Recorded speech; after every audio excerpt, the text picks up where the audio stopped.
Bienvenue dans ce nouvel épisode de Nomadisme minimaliste, qui est la nouvelle série que je vous propose en 5 épisodes sur le thème du nomadisme qui m'est cher puisque c'est mon mode de vie, mon lifestyle au quotidien. Et vous pourrez le vérifier par vous-même par rapport aux différents lieux de tournage de toutes mes vidéos. Et c'est vraiment mon mode de vie au quotidien.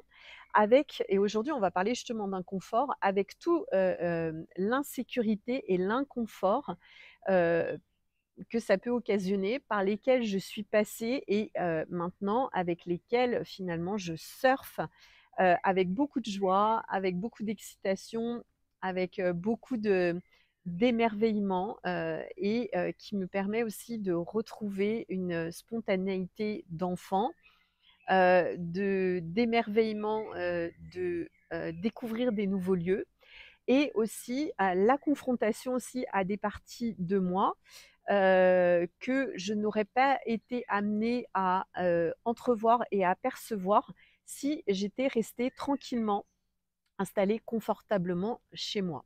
Voilà.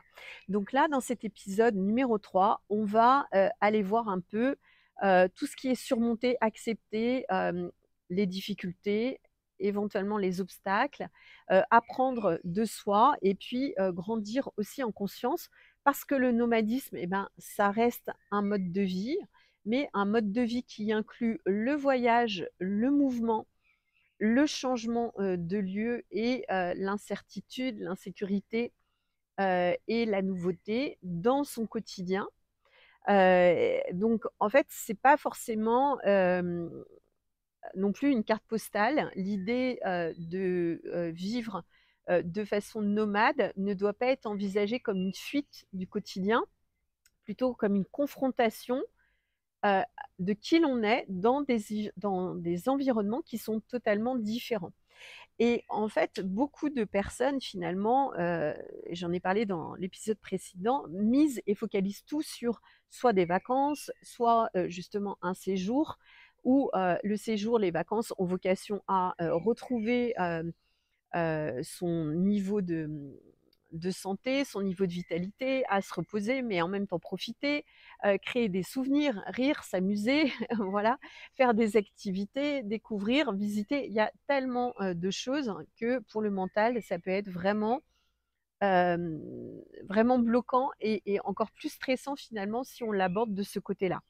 Donc l'idée, c'est déjà de partir du point de vue qu'on est toujours au bon moment, au bon endroit, à faire les bonnes choses avec les bonnes personnes.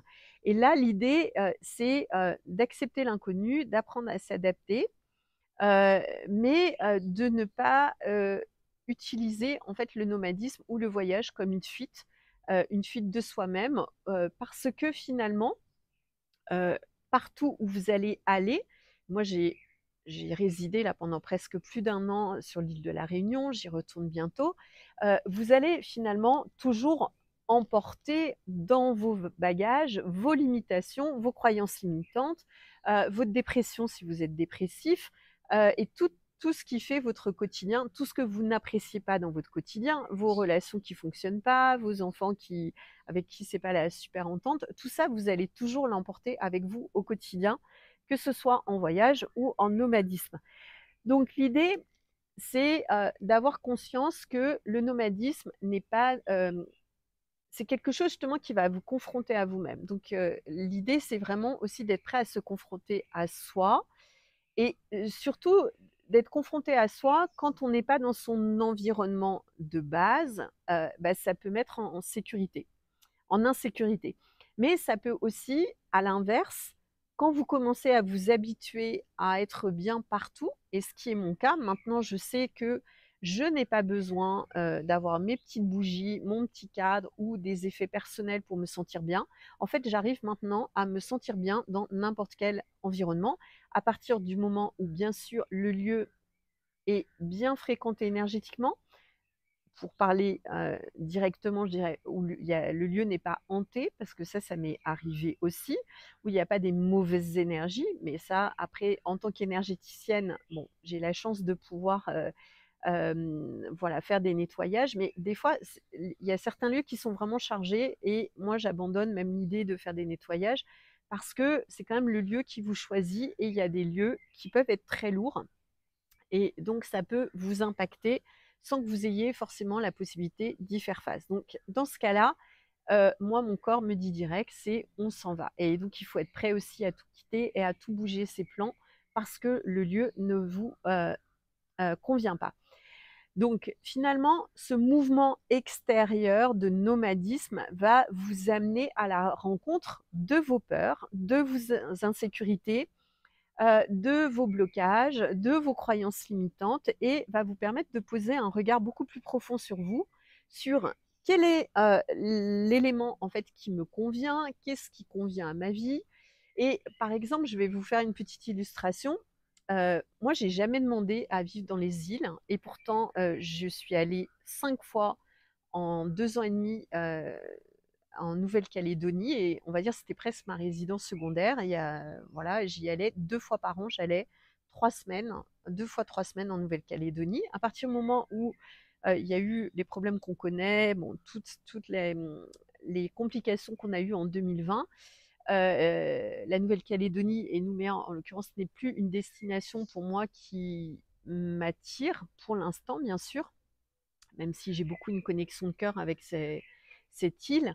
Et donc, du coup, la vie a fait en sorte, et j'ai même pas non plus choisi, de m'amener à La Réunion. Et La Réunion, j'ai eu la chance depuis 2020, mais surtout 2023, d'y aller. Là, ça sera ma 8e fois. Et donc, j'y ai résidé 1 an. Mais je n'ai jamais demandé à vivre à La Réunion. Et ce qui est curieux, c'est que finalement, j'ai découvert en étant à La Réunion que, entre guillemets, j'étais une fille des îles. Et tous les locaux qui me connaissent là-bas m'appellent la fille des îles parce que, bah, justement, c'était hyper. C'est comme si j'étais chez moi et j'ai découvert aussi mon, comment dire, la contribution finalement de la mer, le fait d'être sur une île, donc d'être souvent au bord de l'eau avec les embruns marins à côté, que c'était très riche pour moi, très enrichissant. Vraisemblablement que mon corps savait très bien ce qu'il faisait en m'envoyant là-bas parce que ça m'a permis de guérir aussi. En tout cas, c'est une des raisons qui m'a permis cette guérison de mes problèmes de thyroïde et où je suis passée d'un taux complètement scandaleux à un taux complètement normal. Et je crois vraiment que la mer a joué un grand rôle. La montagne aussi, et l'avantage des îles, c'est que vous avez à la fois la montagne et à quelques kilomètres, vous avez également la mer. Donc vous avez vraiment le tout en un. Donc pour moi, c'était vraiment génial. Et l'environnement m'a fait découvrir aussi et prendre conscience que mon corps avait envie et besoin de faire du sport, mais surtout envie de faire du sport. Et finalement, sans le vouloir aussi, parce que la Réunion, c'est une terre à découvrir, qu'il y a beaucoup de sentiers, qu'il y a beaucoup de randos, je me suis mis, malgré moi, sans véritablement le vouloir, au sport. Donc vous voyez, en fait, ça m'a réglé des problèmes de santé. Je me suis mis au sport alors que j'étais pas spécialement sportive. J'ai fait 55 km de randonnée sur 3 jours d'affilée à l'âge où j'ai, alors sans aucune préparation physique. Et c'est là que je me suis rendu compte en fait de beaucoup de choses qui matchaient avec cette île, bien que je n'ai pas véritablement émis le désir. Je me suis jamais dit, tiens, plus tard, j'habiterai sur une île. Maintenant, je suis domiciliée à La Réunion. Et puis, je continue finalement à être nomade un petit peu en métropole, à La Réunion et éventuellement dans le monde entier si j'ai d'autres opportunités qui se présentent. Pour en revenir justement à tout ce qui est insécurité, Heu, l'idée, c'est de commencer finalement à tellement mieux vous connaître, à vous observer, à voir un petit peu ce que vous aimez dans tel ou tel environnement, ce que vous aimez moins, ce dont vous avez besoin, heu, au niveau de vos désirs, mais ce que votre corps aussi a besoin. Et des fois, votre corps, finalement, il est beaucoup plus important d'écouter son corps que ses désirs.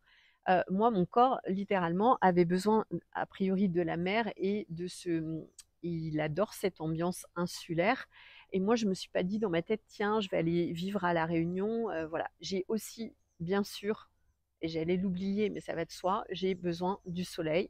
de la vitamine D, mais j'ai vraiment besoin de soleil. Bon après, eh ben, on fait les choix pour se donner aussi les moyens, par rapport à ce que notre corps aussi, a envie.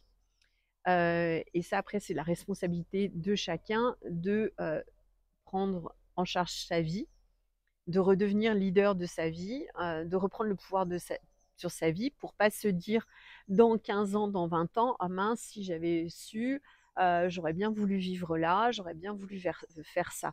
Moi, je sais que c'est un regret que je n'aurai jamais parce que, depuis 2016, donc depuis que j'ai arrêté, depuis que j'ai quitté la profession d'avocat, j'ai au-delà de la vie que j'espérais, c'est-à-dire une vie dans le bien-être, où je peux prendre du temps pour, mon développement personnel, même si, entre guillemets, je ne fais plus véritablement de développement personnel, mais plutôt je suis en alignement, en centrage et en connexion, avec, la partie de moi finalement qui me sert maintenant de GPS et qui m'emmène dans tous les endroits où je dois être, à la rencontre aussi d'autres parties de moi parce qu'on évolue toujours. On a toujours besoin de grandir, de découvrir, et finalement d'être sur un chemin d'expansion. Donc chaque défi que vous allez relever par rapport au fait de sortir de votre zone de confort, de sortir de votre petit chez vous pour aller ailleurs et commencer, à vous sentir bien partout. Et moi, c'est le sentiment que j'ai maintenant, c'est que ma maison, c'est moi.